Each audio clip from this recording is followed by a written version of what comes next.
बुराड़ी विधानसभा में बेरोजगार युवाओं के लिए आम आदमी पार्टी के विधायक संजीव झा ने अपने कार्यालय पर रोजगार मेले का आयोजन किया, जिसमें हजारों युवाओं ने भाग लिया है। और इस आयोजन में आम आदमी पार्टी के विधायक संजीव झा का मुख्य उद्देश्य था कि बेरोजगार युवाओं को रोजगार दिया जाए।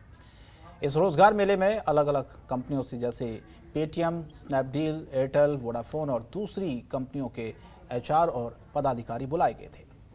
जिन युवाओं को रोजगार के लिए भीड़ लगी थी, उन्होंने पहले अपने फॉर्म भरे और जिस कंपनी में वो जॉब चाहते हैं उस कंपनी के HR और पदाधिकारियों ने उनका इंटरव्यू लिया। जो युवा इंटरव्यू में पास हो रहे थे, साथ साथ उन्हें ज्वाइनिंग लेटर भी दिया जा रहा था। वहीं बुराड़ी विधानसभा में आम आदमी पार्टी के विधायक संजीव झा की रोजगार को लेकर ये सबसे अच्छी पहल मानी जा रही है।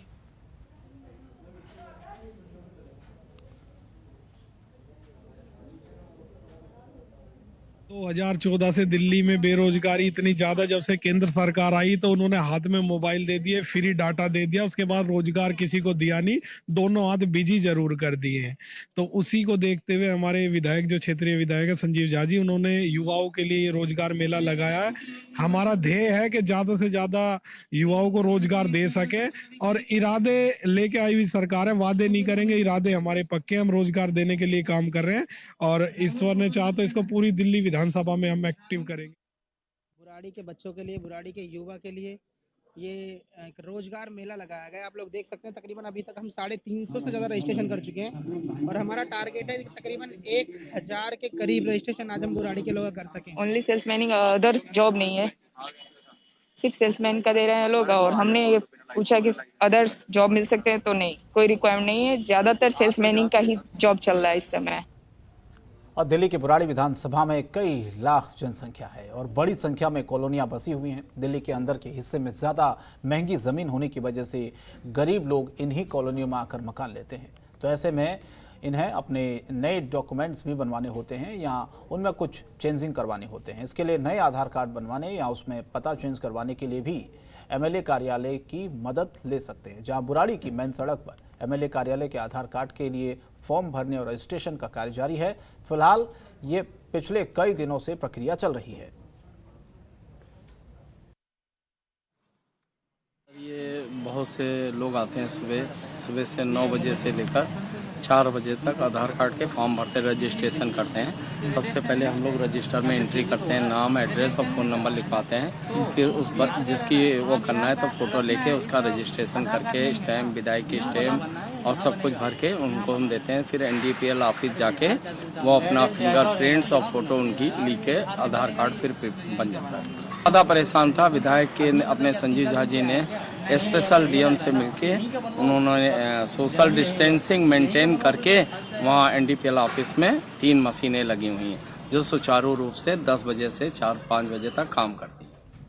और वेस्ट दिल्ली के 3 अलग अलग थाना क्षेत्रों में कुछ अज्ञात चोरों ने 3 ATM को अपना निशाना बना लिया है। दिल्ली की प्राइम लोकेशन पर हुई इन वारदातों के बाद दिल्ली पुलिस महकमे में हड़कंप मचा हुआ है और इस बात का अंदाजा इसी बात से लगाया जा सकता है कि पुलिस तीनों मामलों में कोई भी टिप्पणी करने के लिए तैयार नहीं है और ना ही चोरी हुई रकम के आंकड़ों का खुलासा करने को तैयार है।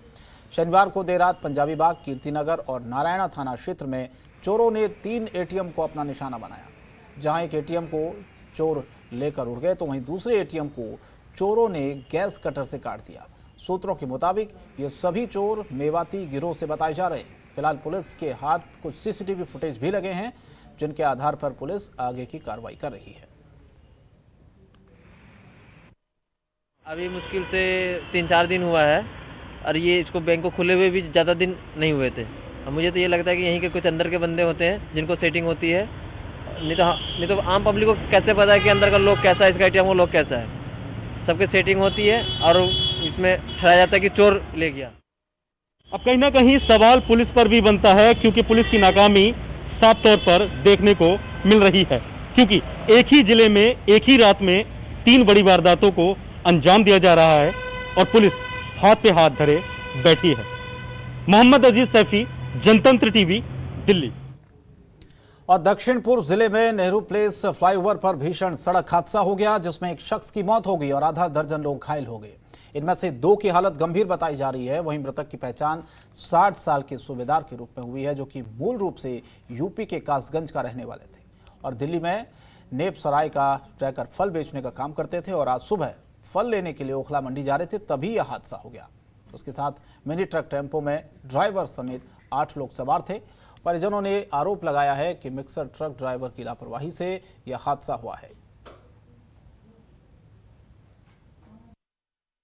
सुबह जब फ़ोन गया तो मैं था नोएडा में, तो बताया कि एक्सेस से वो मंडी जा रहे थे ओखला के लिए, तो गाड़ी का एक्सीडेंट हो गया। तो जो मतलब छोटा हाथी है जो गाड़ी चला रहा था उससे वो एक्सीडेंट हुआ। और ये जो गाड़ी है ये खड़ी है, क्या नाम है इसका, डंपर दस्तारी गाड़ी, ये गाड़ी चल रही थी, वो फ्लाईओवर को ऊपर गाड़ी चल रही थी और फ्लाईओवर के ऊपर चढ़ते ही गाड़ी इसने ब्रेक लगाई है, जब पीछे वाले ने उसने ब्रेक लगाई है, जैसे बताया उस हिसाब से बता रहा मैं था नहीं। लेकिन और जब एक्सीडेंट हुआ ना तो इसमें पार्किंग लाइट है ना कुछ है ट्रक में, और ये कह रहे हैं कि गाड़ी वहाँ पे खड़ी थी।